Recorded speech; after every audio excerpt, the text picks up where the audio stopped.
Recovery is a process of decisions. Podcast. Greetings. This is Trent Thomas, your recovery peer support specialist. Today's podcast is about guilt and shame. See, recovery is most often hindered, even prevented, by our feelings of guilt and shame. My story includes my fight against myself with these negative feelings of guilt and shame. I was paralyzed by these feelings, even disrupting my sleep with vivid dreams of past aggressions, waking me up in a hot sweat.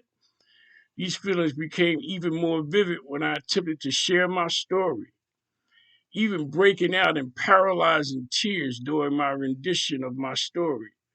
I had to have a personal one-to-one conversation with myself and the God of my understanding.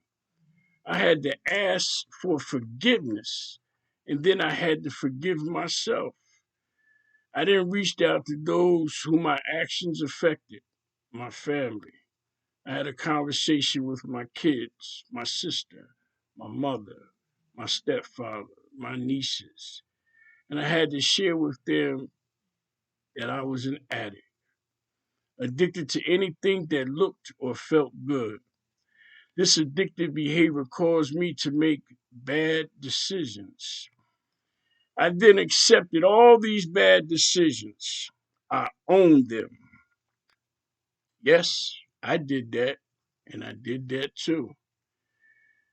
Then I stated, I cannot change those bad past decisions, but I could promise to do better. My life mandate now has become to strive daily to just do better. Better today than yesterday. You see, I never asked them to forgive me because whether they did or not was totally their decision. That's up to them. I just had to admit my wrong and my new affirmation. As soon as I did that, my guilt and shame subsided. Guilt is the admitting of wrongdoing. Shame is trying to hide it.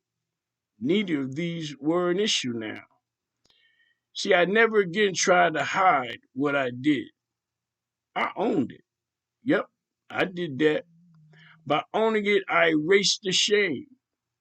My God forgives me, and it is His permission to live that I strive under.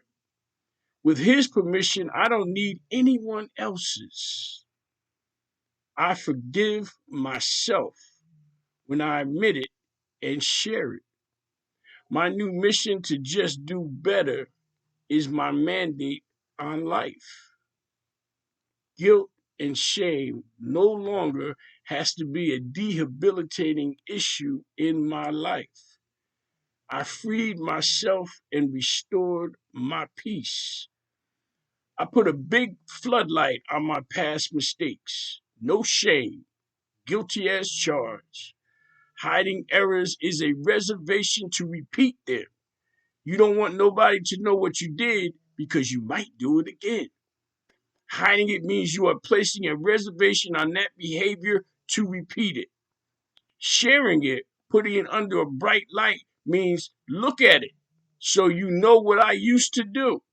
How can anyone know you are better unless they are aware of what you have done in the past? To circumvent guilt and shame, place it under the floodlight of acceptance. I used to steal, and I steal no more. So watch me.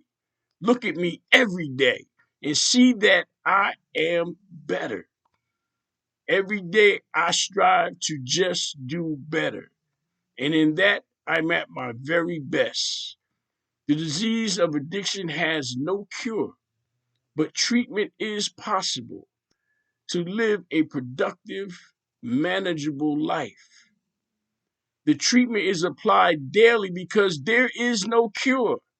It's an everyday application of constant striving to just do better. Guilt and shame need not be paralyzing to your life.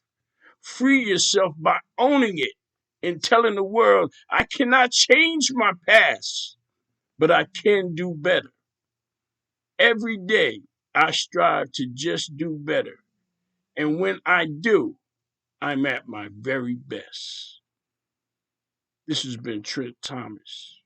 Recovery is a process of decisions podcast.